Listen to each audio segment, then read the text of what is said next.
and I'm a teacher here at Family Piano. And that was Mozart's C major sonata, one of his most famous piano sonatas that he wrote. And today I want to talk about the style of Mozart. Mozart's one of the most well-known classical composers of all time, and we all hear his music around us every now and then, whether you're very familiar with it, whether you're a little bit familiar with it. What I hope to do is to kind of explain some of the stylistic things going on inside of Mozart's music. So at the end of the day, you can now identify Mozart's music when you hear it, and you'll be able to tell, oh, that's Mozart. These are some of the cool little things that his music always has in it. So Mozart was a classical composer, which means something a little different in everyday terms as it does in the classical music world. In the classical music world, there's a lot of different time periods, like the Romantic, the Classical, the Baroque, Renaissance. So it means something a lot more specific when I say Mozart was a classical composer. So he was writing in the mid-1700s to the late 1700s, and he was actually, very much a man of his time in terms of the form that he would use in his music, sonatas, everything. He stuck to a very careful form and a very careful formula, but he was a really idiomatic composer, meaning that he has a lot of little trademark features of his music, some of which other classical composers were using too, some of which are completely unique to Mozart, some of which you're just going to find a lot more often in Mozart. And to kind of show you what I'm talking about, so one of the big features of Mozart, of course, are his melodies. And the typical Mozartian melody is going to be relatively simple. The classical era, as opposed to the Baroque era, when you had a lot of really large, fancy pieces like Bach's organ works and stuff like that, the word of the day in Mozart's time was simplicity. And you could see that coming through in his melodies. They tend to be nice, simple melodies, pretty rhythmically simple, and they don't tend to, stretch out too far over the keyboard. They're nice, simple, contained melodies.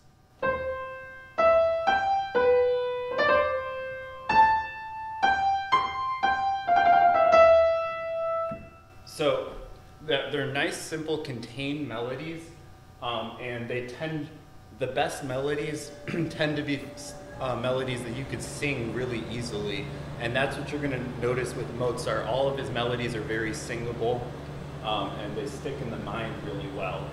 Then in the left hand, you have one of the most common features of Mozart's music is going to be use of an Alberti bass, which an Alberti bass sounds like this.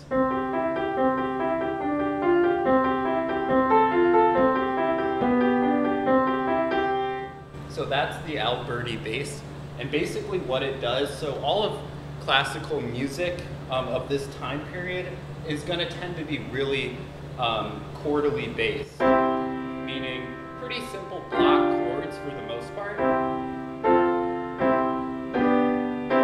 And then Alberti bass is a way of deconstructing those chords and providing kind of a moving momentum to them by playing them broken up like this. So you have simple melodies over an Alberti bass. Very typical Mozart. Then next you have scale passages. Mozart's a huge fan of just running through very clean, either major or minor scales depending on the piece, but it's always going to be a very clean, very smooth style to these scales.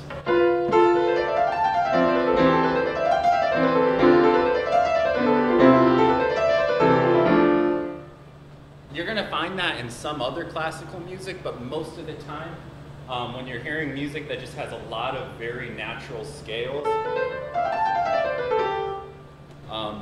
held over very simple kind of left hand stuff,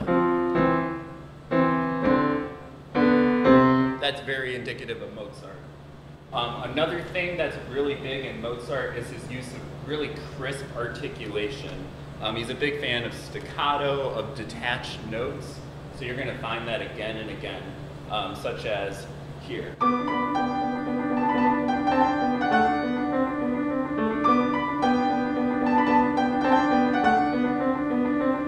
So nice and detached notes.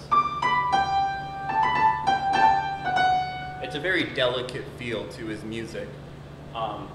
And one other really big feature of Mozart's music, and this is a very stylistic, idiomatic thing that he does again and again. It's his favorite way of ending a musical phrase or a musical idea, is he likes to have a long trill, and then it ends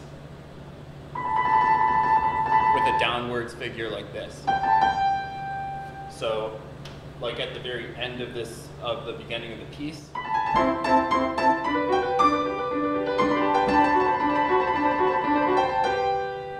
So that trill, if you ever hear that in a piano piece, probably about 9 times out of 10 it's going to be Mozart. That's little figure is just throughout almost all of his music. It's going to keep coming in again and again. So that's a really big thing to look out for.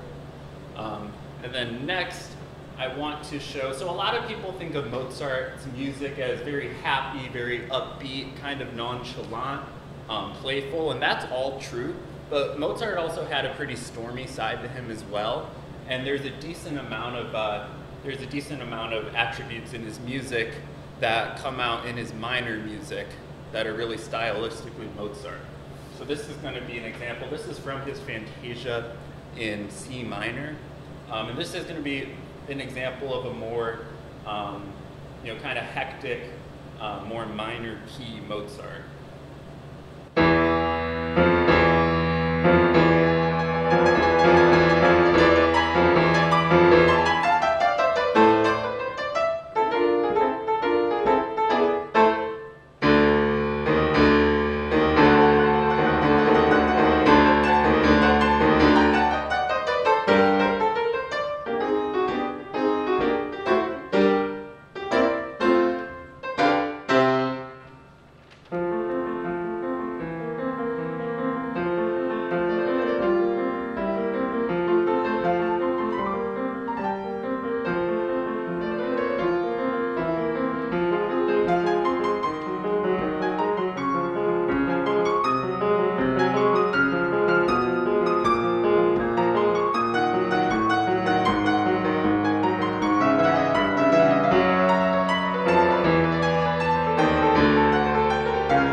So lots going on here.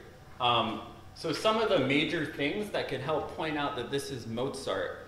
So after we have the initial kind of really grandiose chords and everything at the beginning, it then breaks down into an Alberti Bass pattern over a one-line melody.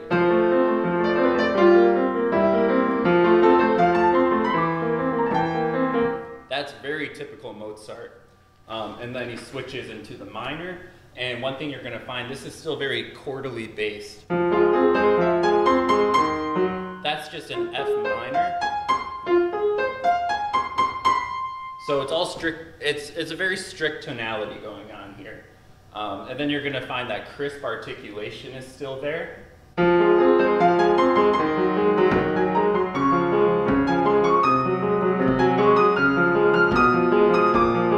Notice there's still still a sense of playfulness. Even when Mozart gets serious, he's still playful.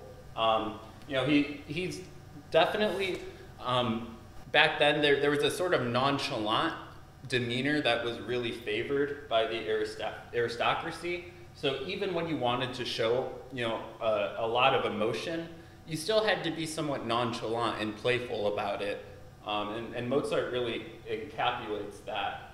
Some other really big features here, you have this one descending pattern.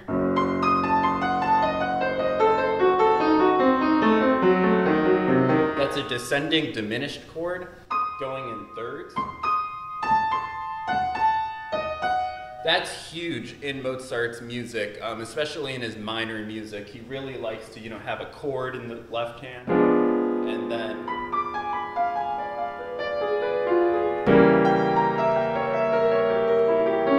that descending diminished thirds. That's a really big feature in Mozart's music that's in minor. Also a really big feature are cadenzas. So cadenzas are originally come from the piano concerto, and Mozart was kind of the master of the piano concerto. He really made the piano concerto into the kind of ensemble piece that it's going to become in the Romantic period. So in a cadenza, that's when you have the orchestra playing with the piano, and then the orchestra cuts out. A lot of the time it's on a fermata chord down here, or something, a 7 chord that just kind of hangs in the air, and then a very improv style piano line it's kind of like a riff. It's almost like your piano solo moment, like a guitar solo moment in a rock song, where everything cuts out and it's just the guitar. This is kind of the classical music version of that.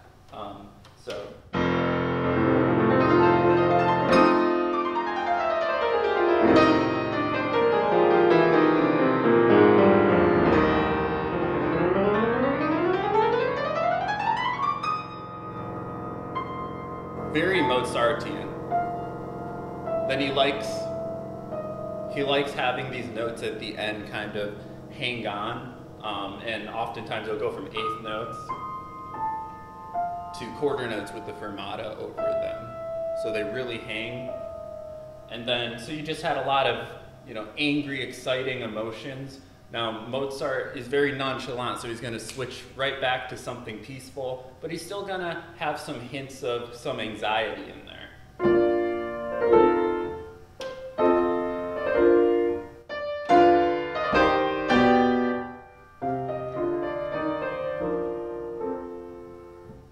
So that's really Mozartian. Another thing he does is he uses thirds all the time, and a third sounds like this, this, this, this, this. A third is basically, it's 2 notes, and they have a space in the middle. So it's a really stable chord, or I guess interval. And it's used all the time in classical music. It's just part of their overall sonority. And you find it all over the place. For example, this is a third on the bottom.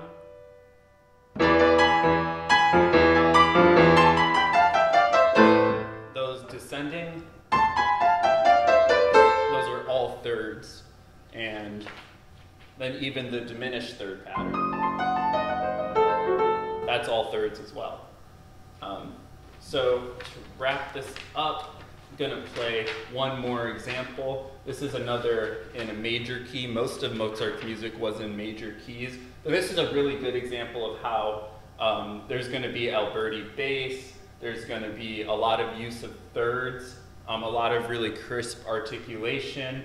For the most part, it's going to be, you know, Alberti Bass in the left hand, and then there will be a section where it's a lot of right-hand scale stuff, or, you know, melodic figure stuff where the left hand only plays a few sparse chords. Very Mozartian. He doesn't like to have heavy textures. He likes to keep it light.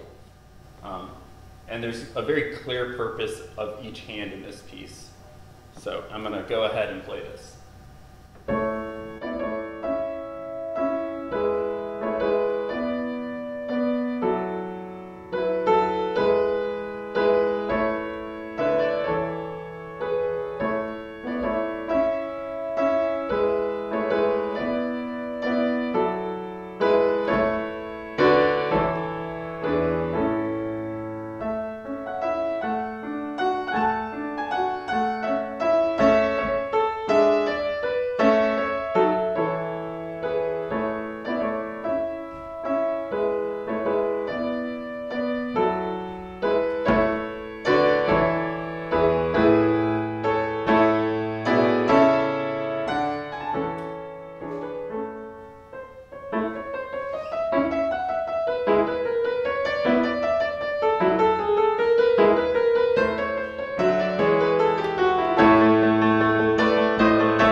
So you'll see in here that there's a lot of different stuff going on.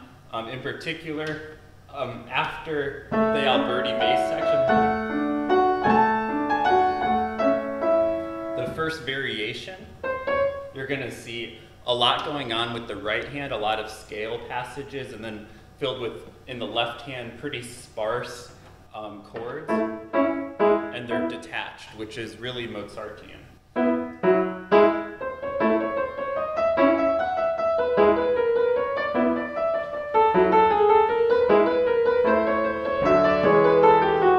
And Mozart also really likes to go from soft piano to forte. He likes to have that sudden kind of contrast. It really builds a playful sort of style.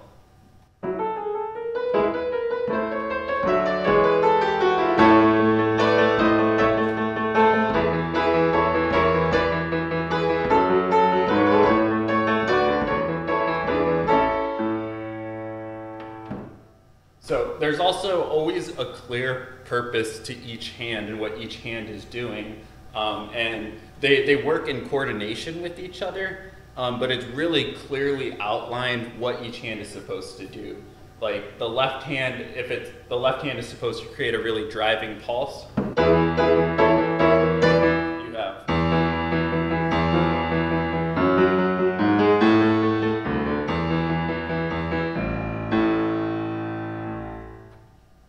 So Mozart is a very interesting composer. His music really stretches the boundaries of what was possible with the piano.